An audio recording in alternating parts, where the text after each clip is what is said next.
সকাল সকাল এরকম বৃষ্টি দেখতে কার না ভালো লাগে বলেন তো। আমার কিন্তু বেশ ভালো লাগে। অনেক দিন যাবতই হচ্ছে গুড়ি গুড়ি বৃষ্টি পড়ে, সারাদিনই টুকটাক বৃষ্টি হয়, তবে অনেক বেশি হয় না, হালকা পাতলা বৃষ্টি হয়ে আবার রোদ উঠে যায়। এত বেশি ভালো লাগে যেটা বলে বোঝাতে পারবো না। আসসালামু আলাইকুম, কেমন আছেন সবাই? তো সকাল সকালই হচ্ছে মেয়েকে স্কুলে বিদায় দিয়ে তারপরে তো বসে পড়েছিলাম কাঁথা সেলাই করার জন্য। তো কাঁথা সেলাই করতে করতে দেখলাম এত সুন্দর করে বৃষ্টি নামছে, দেখে অনেক বেশি ভালো লাগলো। তো সেটাই অল্প করে আপনাদের সাথে একটু শেয়ার করে নিলাম। কারা কারা বৃষ্টি পছন্দ করেন চাইলে কিন্তু ছোট্ট একটি কমেন্টের মাধ্যমে আমাকে জানিয়ে দিতে পারেন। আপনাদের একটি কমেন্ট কিন্তু আমার অনেক অনেক ভালো লাগবে, যদি আপনারা ছোট্ট একটি কমেন্ট করে আমাকে আপনাদের মতামতগুলো জানান। এই তো বৃষ্টি বাদল শেষ করে কাঁথা টাথাও মোটামুটি সেলাই করা শেষ। মেয়েও স্কুল থেকে চলে এসেছে। তারপরে এই তো মুরগিকে খাবার দিয়ে দিলাম। রান্নাঘরে এসেছি রান্না করার জন্য, দেখেন মুরগিগুলো চলে এসেছে খাবার খাওয়ার জন্য। কি যে একটা অবস্থা, মানে আমি রান্নাঘরে আসলে বা আপনাদের ভাইয়া, সেই সাথে আমার মেয়েও যদি আসে, মানে ওরা কি করে আমাদের পেছনে ঘুরঘুর করে যাতে ওদেরকে খাবার দেওয়া হয়। এই ব্যাপারটা না আমার কাছে অনেক বেশি ভালো লাগে। তো এই তো রাইস কুকারে ভাত বসিয়ে দিয়েছি, সেই সাথে ভাজিগুলো করে নিচ্ছি।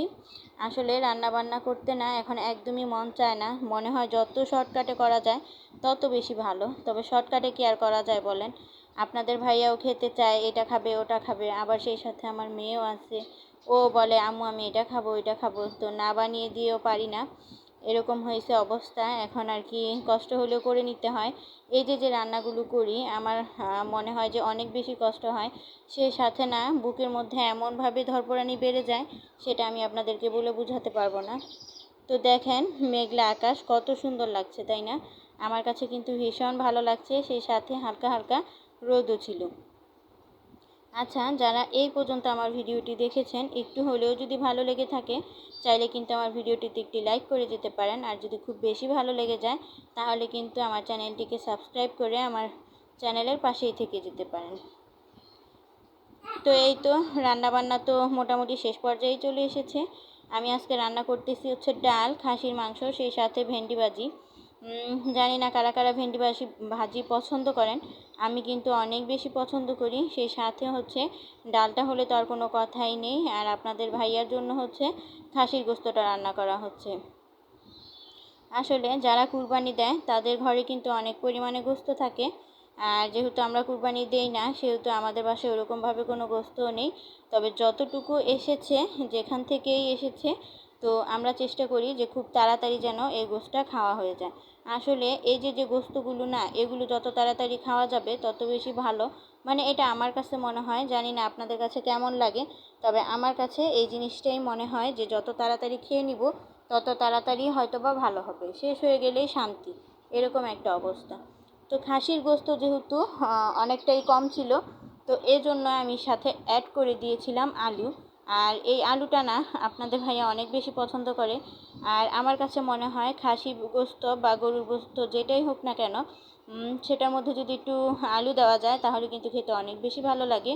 মানে এটা আমার কাছে মনে হয়, জানি না কে কেমন করে খান, তবে আমি কিন্তু এরকম করেই খাই।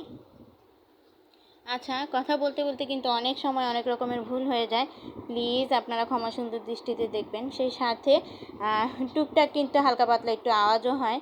আসলে যেহেতু ছোট একটা বাচ্চা আছে আমার বাসায়, তো ওই আওয়াজটা তো হবেই, কি আর করার। তো ওই আওয়াজটা হলে আর কি একটু ক্ষমা সুন্দর দৃষ্টিতে দেখবেন। তো এই তো মাংসটা আমি খুব ভালো করে কষিয়ে নিয়েছিলাম, তারপরে তো দিয়ে দিয়েছিলাম প্রেসারে। তো প্রেসারে দিয়ে দেওয়ার পরে 3টা সিটি দিয়ে নিয়েছি, তারপরে এই তো নামিয়ে খুব ভালো করে জাল করে পরিমাণ মতো হচ্ছে ঝোলটা টানিয়ে নিয়েছিলাম। সেই সাথে দিয়ে দিলাম জিরে গুঁড়া। আসলে আমি যে কোনো গোস্তের সাথেই জিরা গুঁড়াটা অনেক অনেক বেশি ইউজ করে থাকি। এতে করে হয় কি, গোস্তের যে টেস্টটা অনেক বেশি বেড়ে যায়। জানি না আপনারা কিভাবে কারা রান্না করে খান, তবে আমি কিন্তু সবসময় এভাবেই রান্না করে খাই। দেখেন গোস্তটা দেখতে কিন্তু অনেক বেশি লোভনীয় হয়েছিল, আর খেতে মাশাআল্লাহ আলহামদুলিল্লাহ অনেক বেশি মজার হয়েছিল। তো আমি ভেন্ডি ভাজি নিয়ে নিয়েছি, সেই সাথে গোস্তও নিয়ে নিয়েছি। আমিও খেয়ে নিব, সেই সাথে আমার মেয়েকেও খাইয়ে দিব।